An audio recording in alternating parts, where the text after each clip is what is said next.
Kryeministri Rama mbylli fuqatën në qarkun e Korçës, ku deklaroi se fitoren më 11 maj nuk e diskuton, por kërkon një mandat të fortë për antarësimin e BE.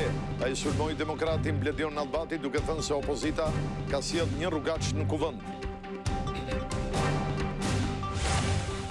Sali Berisha u kërkoi votën qytetarëve në Dibër, Burrele, Bulqis për të larguar qeverinë Rama dhe për të sjellë ndryshimin. Ai premtoi se në 100 ditë të para të qeverisë së Partisë Demokratike do të miratoi statusin e minatorit.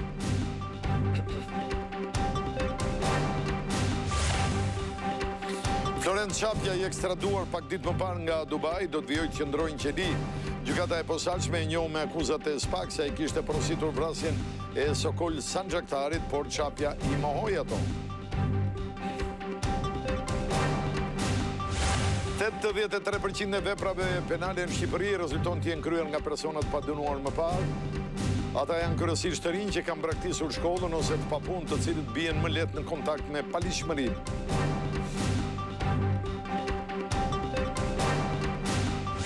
Pas dështimit për të 11 herë seancës së konstituimit, Kuvendit Kosovës Albin Kurti bën hapa prapa dhe fton zyrtarisht lidhjen demokratike në qeveri. Kryetari LDK Sulumir Abdigjiku thotë se do t'i kthejë përgjigje në rrugë zyrtare.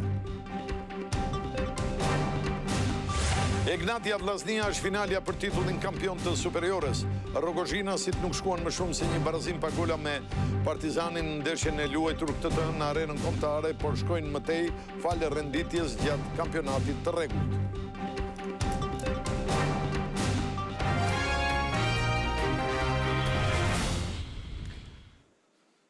Zonja dhe zotërini mbrëmë, mirë se erdhët këtu në televizionin Klan, në këto momente në përnisim edicionin e fundit të lajmeve, ku do të bëjmë dhe një përmbledhje të ngjarjeve kryesore të ditës së sotme. Kryeministri Edi Rama ka mbyllur fushatën elektorale në qarkun e Korçës, ku deklaroi se fitoren në datën 11 maj ai nuk e diskuton, por kërkon një mandat të fortë për antarësimin në BE. Në Devoll, ai ka shigjetuar deputetin demokrat Bledion Nallbati duke deklaruar se opozita solli një rrugaç në kuvend.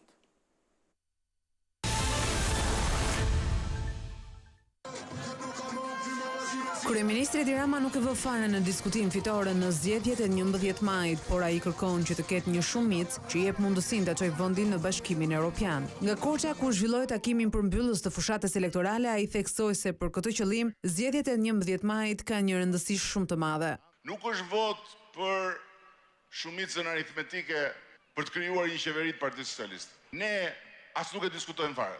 Ktu fjala është për të krijuar një shumicë shpirtërore për Shqipërinë si Europën e Ballkanit dhe për shqiptarët si banorë të Europës Bashkuar. Ai tha se Shqipëria nuk e ka luksin që të djeg shansin që Europa i ka ofruar duke votuar opozitën. Shqipëria është tek pragu, na kanë vënë përpara marrëveshjen e Krushqisë së Madhe, gjëja më e jashtëzakonshme, më e paimagjinueshme deri disa vite përpara, na kanë dhënë 3 vjet. Nga vjet deri në 2027 për ta mbyllur marrëveshjen. Në Pogradet, për të përshkruar Berishën, socialistëve të mbledhur në miting u rrëfeu fabulën e babait dhe djemëve të tij. I mblodhi babai djemtë e tij, i tha të madhit ti do kujdesesh për arën që të prodhoj. I tha të dytit ti do kujdesesh për prodhimin që të shitet. Të voglit i tha ti do kujdesesh për babën, tha, që mos ta lësh të dalë nga shtëpia kur të filloj me lajfit. I tha ai po si do ta kuptoj unë këtë bab? Është kollaj fare, tha, kur babat ngatroi, tha, fjalët e konakut burrave me fjalët e konakut grave, tha, ti mos e lër më me dal nga shtëpia. Një ftesë u dërgoi edhe demokratëve, të cilëve u tha se duhet të zgjedhin një prej 2 alternativave në 11 maj. Duhet bëjnë të njëjtën gjë që bën socialistët apo gjithë jo demokratikasit në mars të 92. Nëse nuk e ka përcejnë dot këtë fare, duhet bëjnë atë që bëra unë, nuk vajta fare të votoj. Se unë nuk votoja dot për bufin, me thënë drejtën. Ndërsa në Devoll, ku ishte paradite, Rama u mor gjatë me deputetin Bledion Nallbati që u përfshi në një konflikt fizik së bashku me të vëllain këtë fundjavë. Sipas tij ai është shëmbëltyra më e mirë e kandidatëve të opozitës. Më duket domethënë fundi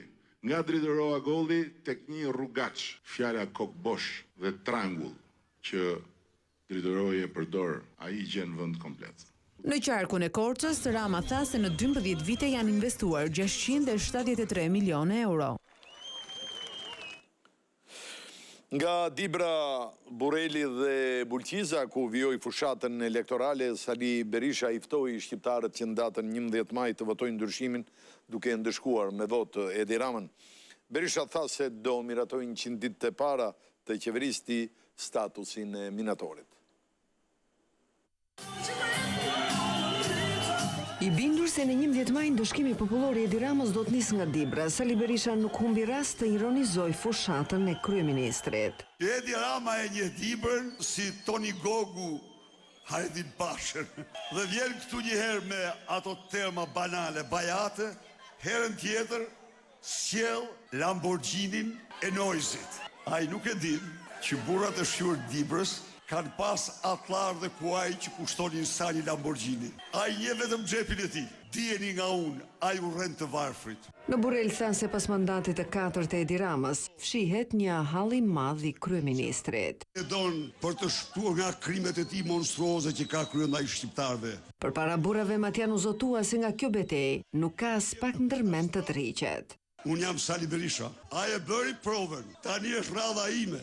Edi Rama, tur nga mati i burrave, të garantoj, nuk do të ndahen gjerë minutën e fundit jetës tënde. Ky është rreth i kuq. Jo vetëm kreun e qeverisë, por në akuza për korrupsion, shënjestroi dhe kryebashkiakun e Burrelit.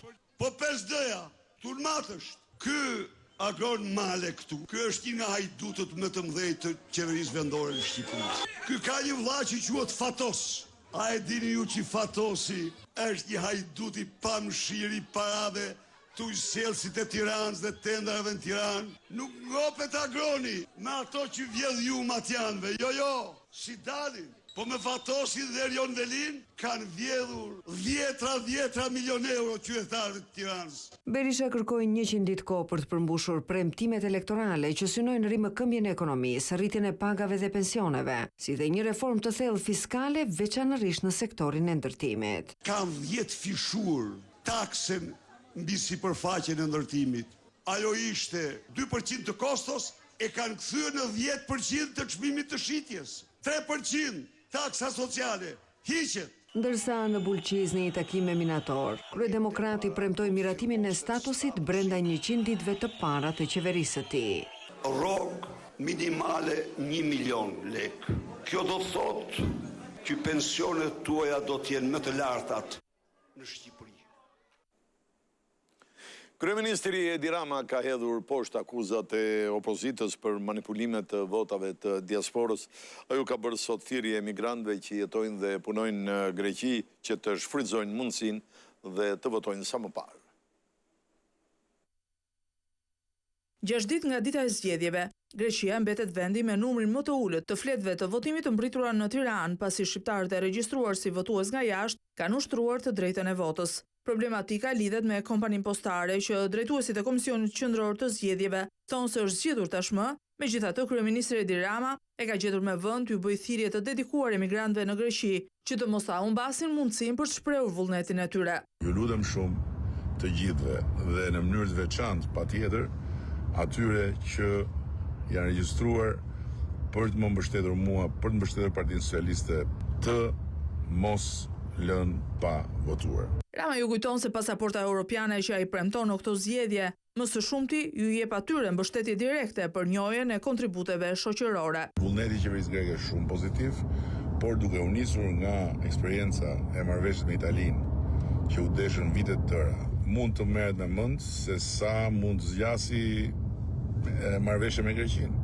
Kryesocialisti përgënjeshtron lajmin e publikuar nga Dega e Selis Blu në Athinë se vota e emigrantëve në Greqi po manipulohet. Sipas tij, kjo është përgatitja e terrenit për mosnjohjen e rezultatit të 11 majit. Salamandra Blu kishte nxjerr ca zarfa në rrugë dhe pretendonte që ishin zarfa të kapur, nuk e di se si, nuk e di nga kush. Mund t'i fotografosh në rrugë dhe thuash ja këto po i bën narkoregjimi, po këto nuk i ha njeri. Por Partia Demokratike i bëri thirrje SPAK-ut që të nisë me urgjencë hetimet dhe të verifikojë shkeljet e mundshme ligjore të krijuara me votën e diasporës. Sipas opozitës, manipulimet më të rënda janë evidentuar në Greqi e Itali, ku ajo pretendon se zyrtarët e Partisë Socialiste po mbledhin votat e emigrantëve. Pak ditë pasi i kërkoi KQZ-s dhe SPAK-u të hetojë urgjentisht parregullsitë e verifikuara nga DHL-ja në shpërndarjen e zarfave të fletëve të votimit. Partia Demokratike ka denoncuar me emra persona të cilët sipas saj në shkelje të ligjit po manipulojnë vullnetin e emigrantëve në zgjedhjet e 11 majit. Një zonjë që punon në ambasadën në Rom, quhet Marieta Mikeli, shkon dhe mbledh zarfat dhe dorëzon zarfat në mënyrë antiligjore. Kemi informacione këtu që marrin makina me qira nga Shqipëria dhe i çojnë në Greqi për të mbledhur vota. Për shembull, një ish kryetari i komunës Çarçovës që tash është në Bashkinë e Përmetit, Velim Mehmetin, i japin një shumë financiare dhe pastaj ja plotson vetë shqiptarëve që jetojnë aty fletën e votimit. Demokratat ripërsëritën thirrjen në adresë të KQZ-s dhe SPAK-ut, teksa thanë se situata po degradon kryesisht në Greqi, aty ku dhe zarfet sipas tyre po lihen në pika bastësh. Dim kush i merr në Kret që ka organizatën e Partisë Socialiste atje dhe shet mend edhe në Facebook që mbledh zarfat e emigrantëve, e dim kush e bën këtë në Paros, e dim kush po e bën në Athinë dhe ja përcjellim me baza ditore SPAK-ut me emra. Ftohet SPAK-u, të zgjohet nga letargjia, të bashkëpunojë me partnerët dhe të marrë gjitha masat që këta bandit zgjedhor të vijen përpara përgjegjësisë. Kur na ndajnë 6 ditë nga mbajtja e zgjedhjeve parlamentare të 11 majit, Partia Demokratike i ka bërë thirrje emigrantëve që të denoncojnë çdo rast të shkeljes së ligjit në polici ose në platformën PER.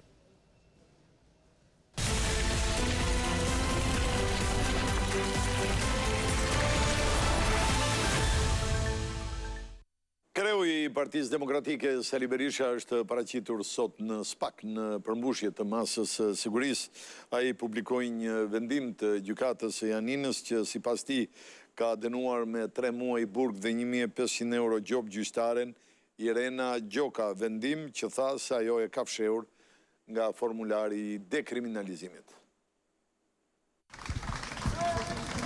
Kryetari i Partisë Demokratike Sali Berisha u paraqit këtë të hënë në prokurorinë e posaçme në respektim të masës së sigurisë të vendosur për të nga gjykata, qëndroi pak brenda, por në dalje zbuloi mesazhin që kishte lënë. Amnistia elektorale është krim i shëmtuar antikushtetues i Altin Dumani, shërbëtori të Edi Rams, i cili në fakt kërkon që të shtrojë kushtetutën në Duman kushtetut.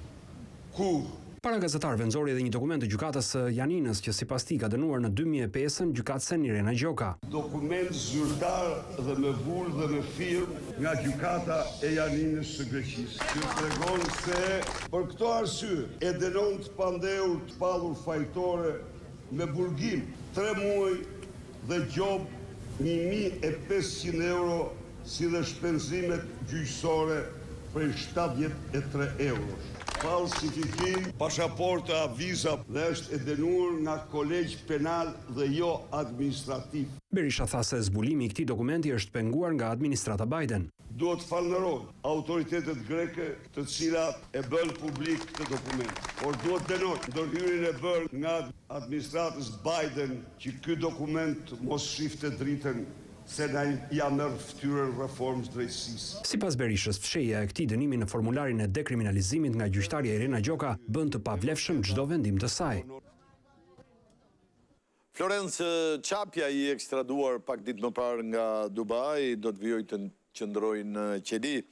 Këtë të hënë ai u njoh para gjykatës së posaçme me akuzat e SPAK-s, ai kishte porositur vrasjen e Sokol Sanxhaktarit, por Çapja i mohoi ato. Gjykata e posaçme la në fuqi masën e sigurisë arrest në burg për Florence Çapjan i ekstraduar disa ditë më parë nga Dubai. Ai doli për herë të parë këtë të hënë para gjykatës ku përballë me dyshimet e ngritura nga bashkëpunëtori i drejtësisë Nureddin Dumani se ka porositur vrasjen e Sokol Sanxhaktarit. Në seancë 44 vjeçari mohoi akuzat duke thënë se nuk kishte njohje me Dumanin dhe se nuk e ka kontaktuar atë për këtë qëllim. Përveç këtij hetimi për të cilin nuk është dhënë një vendim gjyqësor, Florence Çapja është dënuar me vendim të formës së prerë me burg për jetë, si një nga organizatorët e vrasjes së Babe Bir Nezire Gentian Beqirit në Elbasan në vitin 2012. Me të njëjtën masë është dënuar edhe xhaxha i tij Ardian Çapja, teksa si bashkëpunëtor të tyre me dënime më të ulta nga 18 deri në 35 vite burg, janë dënuar edhe 4 persona të tjerë. Vrasja ndodhur në 2012 ku Babe Bir u vra në apartamentin e tyre teksa Gentian Beqiri ishte në arrest në shtëpi dhe në ruajtje nga policia, u zbardh nga dëshmia e Ervis Bardhit i kthyer në bashkëpunëtor drejtësie.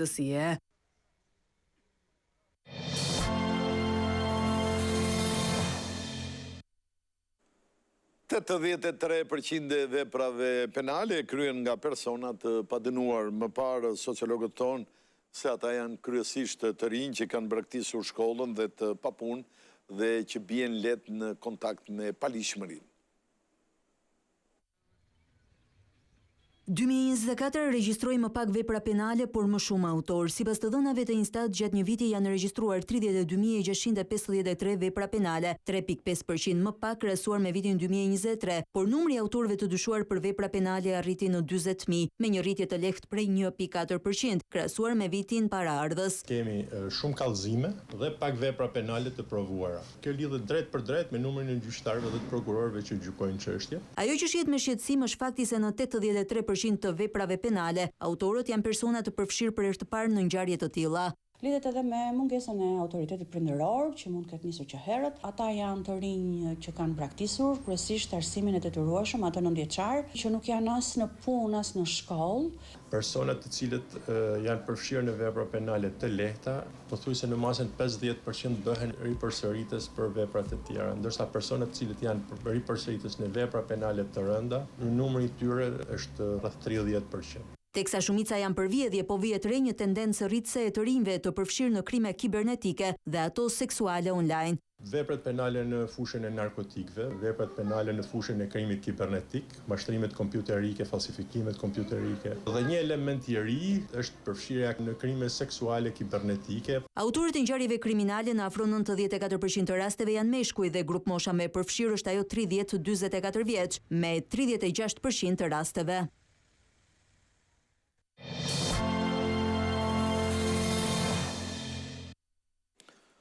Ndalemi në Kosovë, ku për të 11 herë ka dështuar konstituimi i parlamentit. Në këto rrethana, kryeministri Albin Kurti ka ftuar për të bërë qeverinë së bashku me LDK.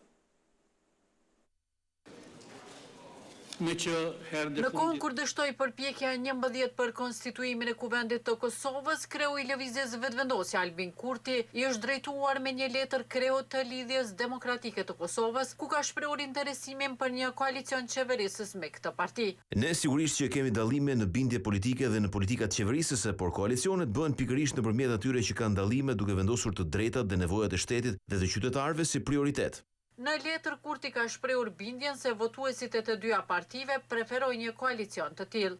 Jam i bindur që edhe votuesit e Lidhjes Demokratike të Kosovës sot preferojnë më së shumti koalicionin me lëvizjen vetëvendosje. Edhe votuesit e lëvizjes vetëvendosje preferojnë po ashtu më së shumti koalicionin me LDK-n. Pse të mos e bëjmë? Lëvizja vetëvendosje nuk është e interesuar për koalicion me Partinë Demokratike të Kosovës. Abdi Gjiku para mediave ka thënë se do të ketë përgjigje zyrtare nga partia. Unë shkoj në zyrë të shoh letrën, do të thej përgjigje me kohë. E Kurti nuk ka preferuar të flas para mediave, por letrën e ka komentuar deputeti vetëvendosjes Hekuran Murati. Por duhet të ketë një dakordim politik, ka rrjedh pra edhe ftesa e kryeministrit Kurti drejtuar pra Lumir Abdi Gjikut. Vetëvendosje ka fituar 48 ulse në zgjedhjet e nënshkurtit. Deri më tash nuk ka arritur të sigurojë numrin e votave për të krijuar qeverinë.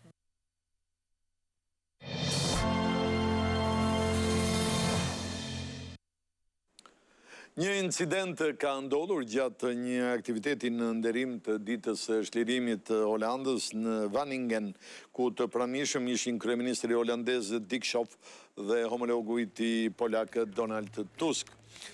Protestues pro-palestinez hodhën tymuese pikërisht në momentin ku po fliste kryeministri holandez. Kjo ka bërë që të ndryjnë rojet e sigurisë, të cilët larguan me njëherë dy kryeministrat.